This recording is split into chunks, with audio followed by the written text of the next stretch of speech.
hot drums. One of the top nominees at tonight's Grammy Awards is Paul Simon. He is up for 3 major awards, including Album of the Year for Graceland.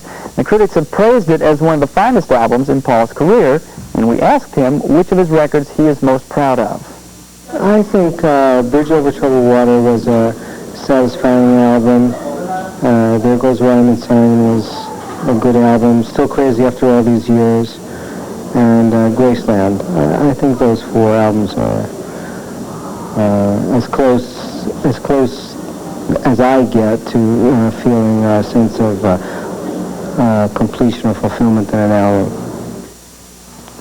While the 29th Annual Grammy Awards are tonight in L.A., next Monday in Sydney, Australians will give out their own music awards, the first annual ARIAs. Now, Elton John will host the ceremony, and the list of nominees covers the best pop and rock from down under. Top nominated groups include INXS, Crowded House, and Hunters and Collectors. Best male vocalist nominees include Jimmy Barnes, Tim Finn, and Martin Plaza from Mental as Anything.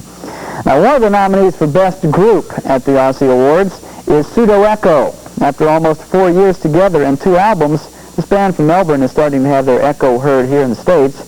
You've been seeing Living in a Dream from their second album, Love and Adventure, and they're about to head into the studio to begin work on their 3rd album. Pseudo Echo's lead singer, Brian Canman, who will co-produce the album, told us about their change in sound.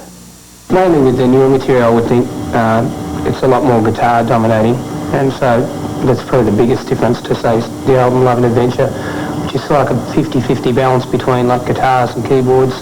Whereas the newer stuff is mainly, yes, it's raw, sounds a bit liver, so I guess you just have to wait and see. Pseudo Echo will kick off their first U.S. tour in April. We, of course, when we get some substantial tour information, we'll pass it along to you.